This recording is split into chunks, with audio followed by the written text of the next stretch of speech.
Bonjour à tous et bienvenue sur Event News TV pour ce nouveau numéro de notre émission En toute vérité. Nous recevons des militants du PDCI RDA qui sont aussi bien entendu des cadres de ce parti. Ils sont au nombre de 3. Il s'agit de M. Joël Etienne qui est tout de suite à ma gauche. Il est ex-représentant du candidat à la présidentielle de 2010, M. Kwadjo Konan-Bertin. Il a même été président de la coalition nationale du changement qu'on a appelée la CNC. Et aujourd'hui, il est le président du renouveau du PDCI ici en France.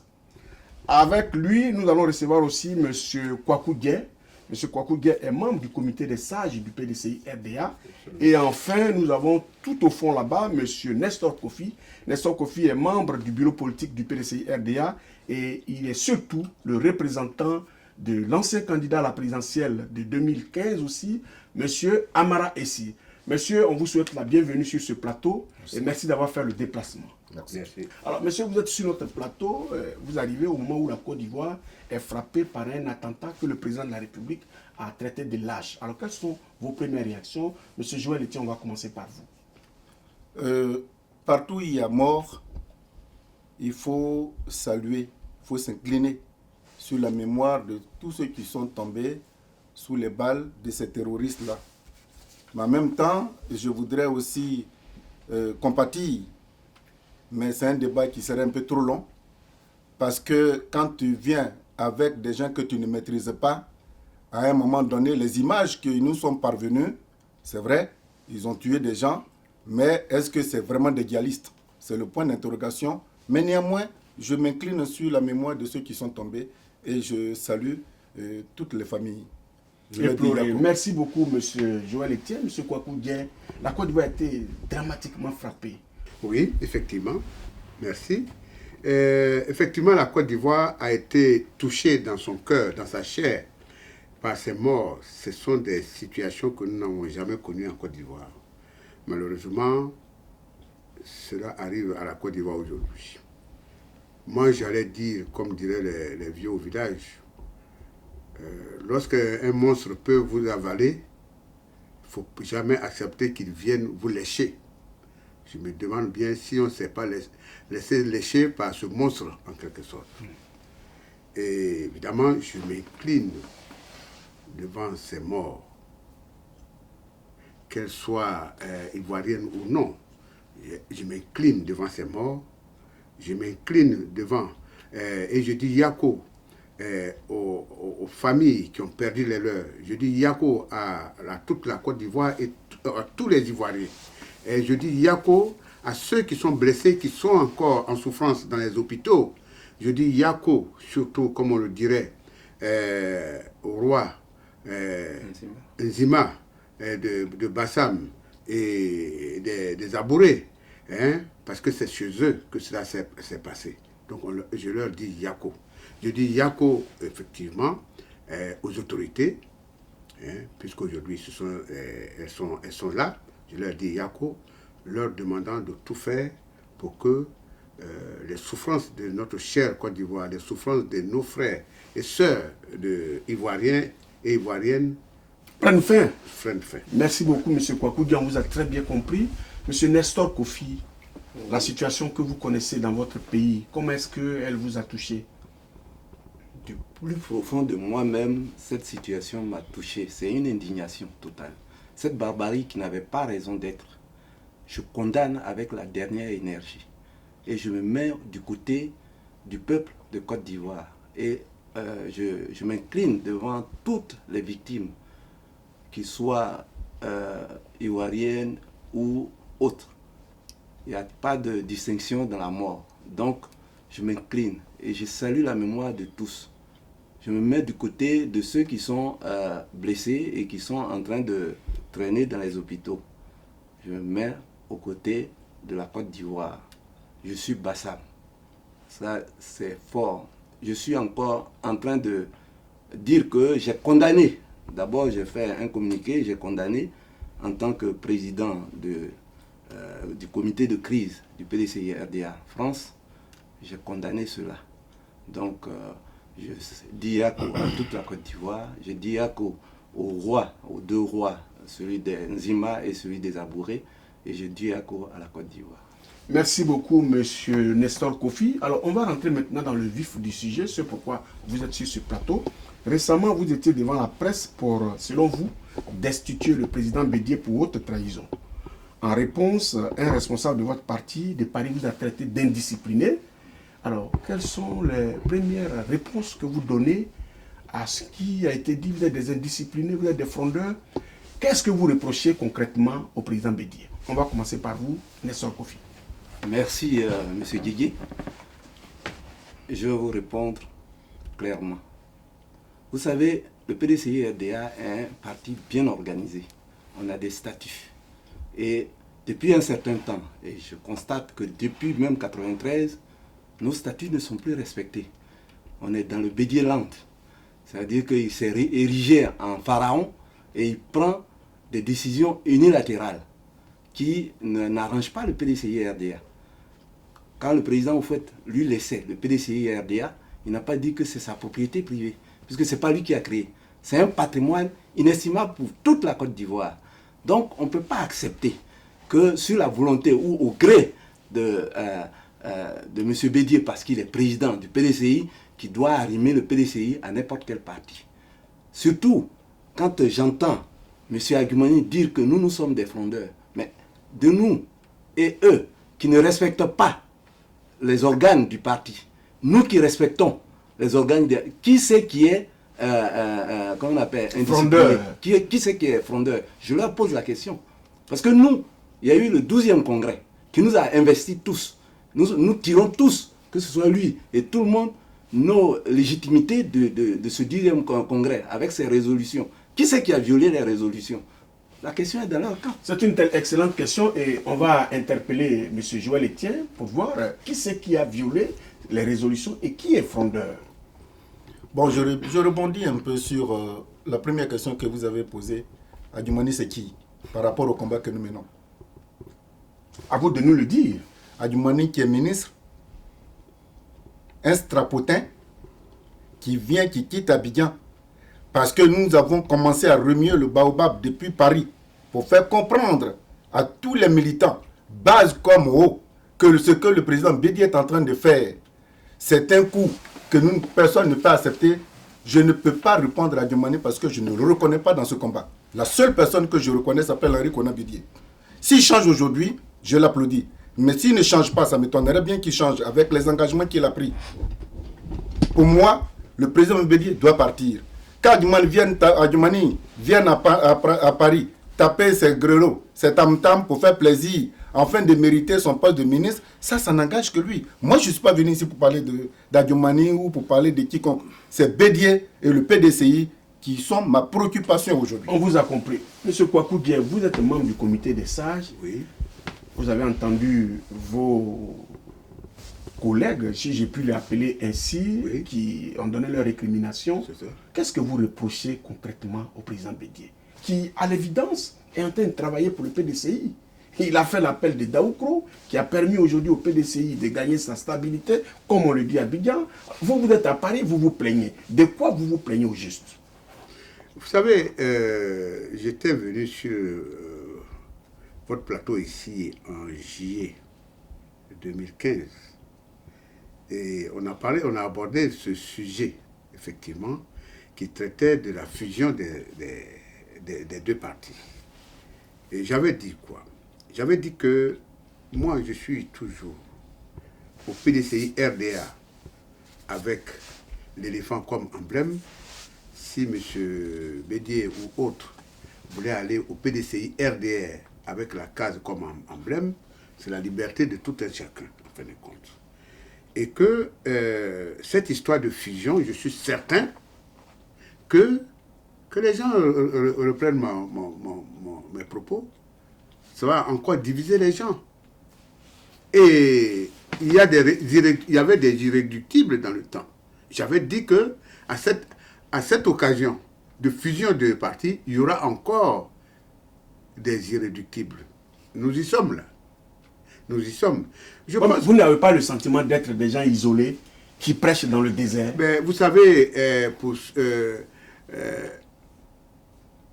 ceux qui mènent les combats Gandhi et autres, ils ne sont pas partis avec 1 million d'individus à leur trousse au départ. C'est petit à petit. Je crois que le PDCI, comme le frère vient de le dire, est un patrimoine que le président, le père fondateur nous a laissé à tous les Ivoiriens. Je disais que le PDCI était pour la Côte d'Ivoire comme un genre de phare.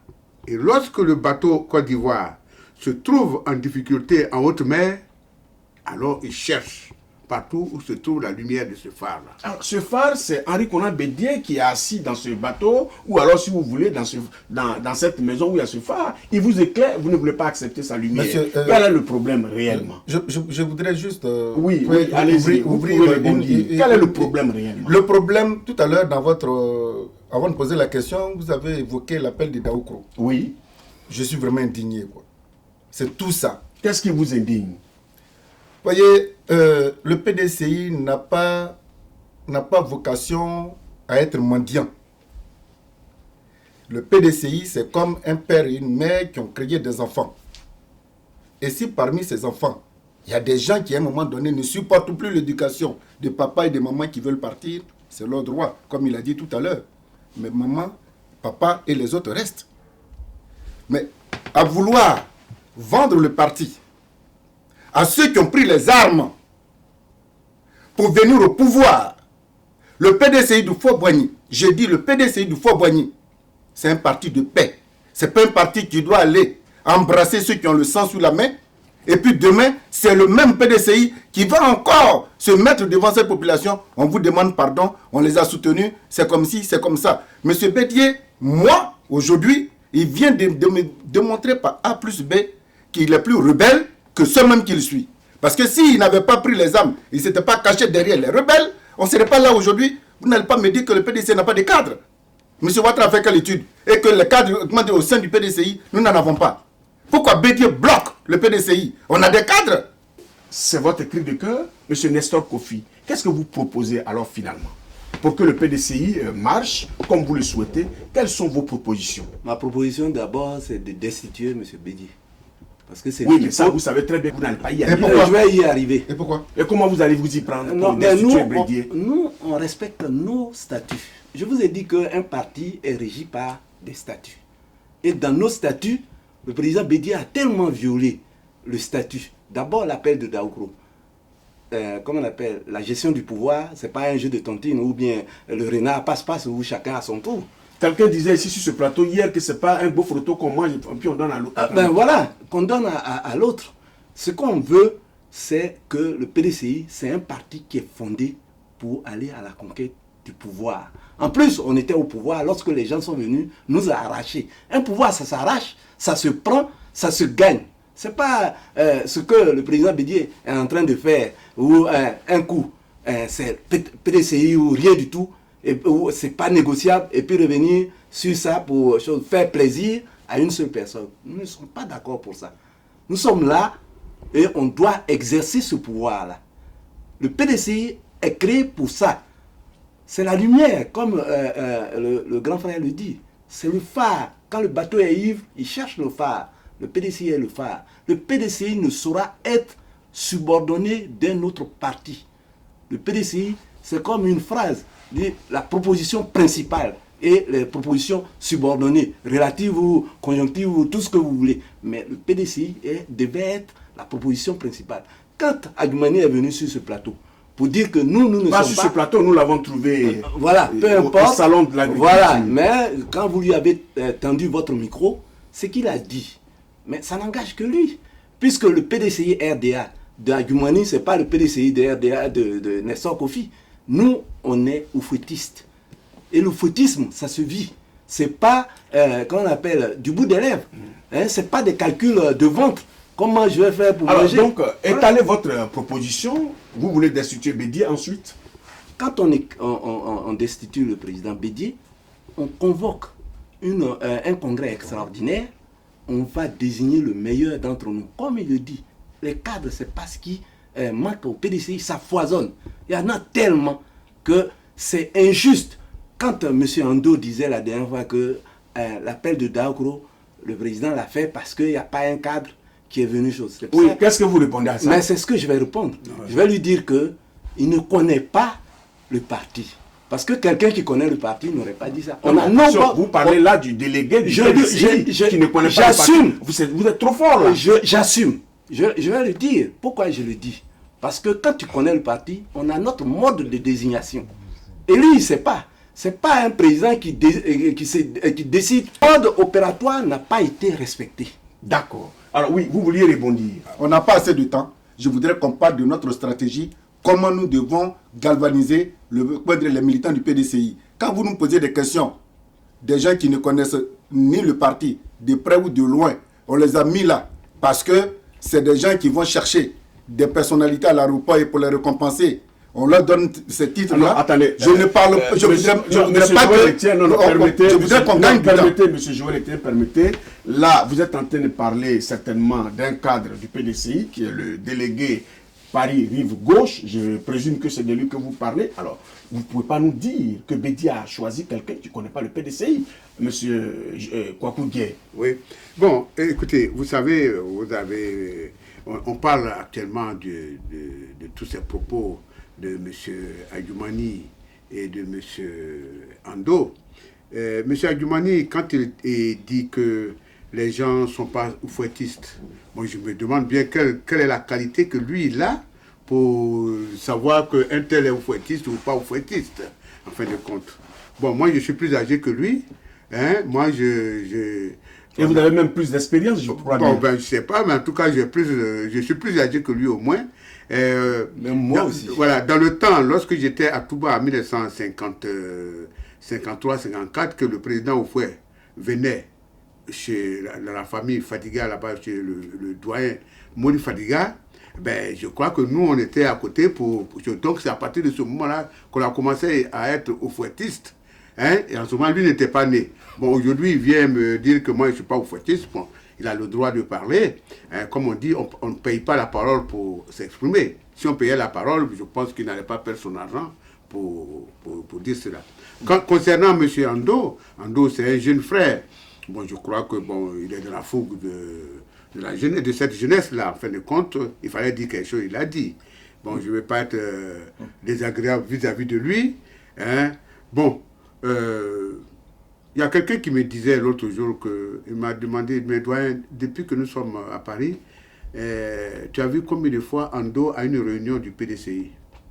C'est la question qu'on vous a posée. C'est la question qu'on m'a posée. Je lui ai dit, bon, pour être généreux, bon, disons, bon, en 30 ans ou 40 ans ou quelque chose comme ça que je suis ici, sinon plus, bon, admettons 5-6 fois, quoi, bon, pour être généreux. Ils sont plus présents dans les levées de corps des militants. Bon, voilà. Donc, voilà. On fait la promotion du parti. Donc, voilà un peu cette histoire-là. Bon, je pense qu'effectivement, au PDCI, pour revenir un peu en arrière. Oui, avant que vous ne reveniez en arrière, on a une question qui est très, très, très importante. Ouais. On va vous la poser, comme ça, on a l'occasion d'avancer. Alors, on a entendu tout ce que vous avez dit, et on sait aussi ce qui se passe sur le terrain. Désormais, le PDCI n'est plus sûr de réunir autour de son candidat en 2020 tous les suffrages du RHDP. Parce que là, les militants du RDR ne sont pas d'accord. Le président Ouattara lui-même, sans le dire de façon claire, mais implicitement, a fait comprendre que ce sera le meilleur du RHDP qui va être le candidat de ce regroupement en 2020. Oui. Ça se voit là que ce n'est pas forcément sur un cadre du PDCI que le choix va se porter. On voit que votre président a été floué. Quelle est votre réaction? Bon, moi je pense que effectivement, je reviens toujours en arrière. On a dit ici que la politique, ce n'était pas de la tontine. Bon, personne ne croyait à cette histoire de 2020. Bon, donc moi ça ne m'étonne pas. Il y a un homme politique que nous avons rencontré il y a pas on va avancer très vite parce qu'il ne nous reste plus assez de temps. Voilà, qui nous a dit l'autre jour que effectivement le PDCI, il n'est pas du PDCI. Hein. Il a dit que le PDCI était le plus grand parti de Côte d'Ivoire. Et que si on mène une action en Côte d'Ivoire et que le PDCI n'est pas avec, l'action échoue en fin de compte. Donc le PDCI est implanté partout. Le fait d'avoir été parti unique lui a permis d'être partout représenté. Alors, mais revenez à ma question. Donc, voilà. Donc, effectivement, si on n'a pas le suffrage du RHDP autour d'un candidat du PDCI. Mais le PDCI a une parole audible. Et le PDCI saura parler au cœur des Ivoiriens. Le PDCI les élections passées, tous les Ivoiriens attendaient l'arrivée du PDCI au pouvoir. Sauf que notre cher président a décidé autrement, pour des raisons qui lui sont propres, en fin de compte. D'accord. Voilà. Merci beaucoup, M. Kwaku Dieng. Alors, on sent que vous avez envie de réagir sur cette question, mais je crois que Kwaku Dieng l'a très bien résumé. Qu'on le veuille ou pas, en 2020, le PDCI aura un candidat. C'est bien ça. Ouais, mais le PDCI ne peut pas avoir de candidat tant que Henri Konan Bédié est assis là et qu'il prend la coquille vide pour faire du chantage au cadre que nous avons. Le PDCI, mais excusez-moi de faire cette métaphore. Depuis que je suis né, quel que soit le meilleur ami, tu ne lui prêtes pas ta femme. Le pouvoir, c'est comme l'amour. C'est Bédié seulement. Comme il était là, il dormait. Donc, et puis on lui a donné... Excusez-moi. Oui. Quand Bédié n'a jamais lutté, c'est-à-dire il est venu, on lui a tout donné comme ça, tout cadeau. Et c'est un monsieur qui n'a jamais lutté, il n'a jamais souffert. Donc face à tous ces enjeux, il est paniqué. Et quand c'est comme ça, tu te retires. Ce n'est pas les stratèges qui manquent au PDCI. Ok, on vous a compris. Monsieur Nestor Kofi, sur la question, rapidement, parce qu'il nous reste une question très importante qui concerne les candidats que vous avez supportés ici en 2015. Il faudra bien que vous en parliez. Alors, sur la question, rapidement. Oui, le président Bédié s'est trompé, comme mes amis et frères le disent. Vous savez que le PDCI-RDA pouvait prendre, comme on appelle, le pouvoir. Parce que Ngagé dit un truc qui est juste, le PDCI est audible. Aujourd'hui, là, qu'est-ce que le président Oufouette nous a enseigné? Il a dit que la politique, c'est la saine appréciation des réalités du moment. Moi, je peux dire... Donc, vous donnez raison à Bédié? Non. Je apprécie sainement les réalités du moment. Non, justement. Justement, parce que les alliances peuvent se faire autrement. Moi, j'ai vu que en 2005, ils ont créé cette alliance-là contre le pouvoir qui était en place. Mais aujourd'hui, là, Babo n'est plus là. Pourquoi est-ce que on doit aller se lier les mains alors que nous-mêmes, on peut aller prendre le pouvoir? On peut faire une autre alliance. Autant, ils ont fait l'alliance, le Front républicain à l'époque. Ils ont fait le RHDP, ça n'a pas marché. Pourquoi on ne peut pas faire PDCI, FPI pour aller au truc? D'accord. Alors, monsieur Kwaku Dieng, vous avez été le représentant, on ne va pas dire représentant, mais vous avez soutenu ici le candidat Bani. Oui. Vous avez soutenu le candidat Amara ici et vous, le candidat Kouadio Konan Bertin. Quels sont les bilans que vous dressez de vos épopées différentes? On commence par vous. Ben, moi, j'ai été le représentant... Rapidement, il ne nous reste plus que 2 minutes. J'ai été le représentant politique de M. Kakabe. Et pendant la campagne, il a choisi une autre stratégie qui ne me semblait pas audible, pour prendre l'expression du doyen. Et donc, quand j'avais pris du recul, et ce recul, à force de le prendre, ben, je ne vois plus celui que j'ai supporté. C'est comme un avion. Et en allant en altitude, ben, j'ai perdu les traces. Donc aujourd'hui, je suis un célibataire politique. Et tout ce que vous avez égrené là, ben, je me sens vraiment... éloigné désormais de Konan Kouadio Bertin. Non, mais Konan Kouadio Bertin, il est en Côte d'Ivoire. Moi, je suis à Paris. Donc à un moment, je l'ai représenté. Mais au niveau des présidentielles, je ne me suis pas engagé à ses côtés. Ok, merci beaucoup. Monsieur Kwaku Dieng, oui. Vous avez soutenu le candidat Charles Konan Bani, Absolument, qui, oui. à la dernière minute, a lâché toute la Côte d'Ivoire qui comptait sur lui. Effectivement, je n'étais pas son représentant, vous l'avez corrigé, oui. Mais je reviens encore dessus, mais je l'ai soutenu. Pourquoi je l'ai soutenu? Dire qu'il a lâché la Côte d'Ivoire, non. Je crois que le candidat que j'ai soutenu voulait aller jusqu'au bout pour inviter le pouvoir en place à venir à la table de discussion, au moins donner la toute dernière chance pour que, au moins, lorsqu'on a trouvé des doublons, lorsque le fichier électoral n'était pas fiable. N'était fiable. Lorsque vous avez la commission électorale qui est un avait FEOD. un FEOD, lorsque le Conseil constitutionnel est un FEOD, lorsque on avait parlé de la ribambelle de Bakayoko, machin et tout, ici sur votre plateau, ici, il y a quelques temps, on savait très bien que... Mais jusqu'au dernier moment, je crois qu'il a voulu tout faire pour amener le pouvoir à la table de discussion. Mais ça n'a pas été possible. Ça n'a pas été possible. Alors, pour ne pas, je suppose, être complice parce que c'est un crime contre nous-mêmes, contre la Côte d'Ivoire, il a préféré se retirer. Merci, on vous a compris. Monsieur Nestor Kofi, il ne nous reste plus qu'une seule minute. Alors, je souhaiterais que vous résumez ce que vous avez ce que vous devez dire en 1 minute. Bon, mon patron était dans la même configuration, hein, parce que lui, il avait dit, M. Issi Amara, c'est le seul qui avait fait une requête à la Cour suprême. Et c'est ça qui a permis aux gens d'inventer le fameux candidat dérivé. Mais lui, il est logique avec lui-même. Il ne peut pas aller valider quelqu'un qui récuse, qui ne peut pas être candidat. Voilà les raisons pour lesquelles M. Issi Amara n'a pas voulu aller valider le candidat dérivé. Parce que dans notre constitution, il n'y a pas de candidat dérivé. Ça n'existe pas. Le président du comité de crise, oui. Moi j'ai dit le président Bédié est destitué. J'appelle tous les militants et militantes, la jeunesse, les cadres, les anciens et tous ceux qui sont les sympathisants du PDCI-RDA à nous rejoindre pour qu'on aille à Yamoussoukro le 18 octobre sur les terres du Feu Boigny pour faire un congrès et désigner le nouveau président pour qu'on aille conquérir le pouvoir pour le PDCI. On vous a très bien compris, le président Henri Konan Bédié, selon vous, n'est plus à la tête du PDCI et vous attendez le 18 octobre prochain pour aller organiser un nouveau congrès pour voir qui va diriger prochainement le PDCI. Merci d'être passé sur notre plateau. Téléspectateurs d'Event News TV, on vous dit bonsoir et à la prochaine.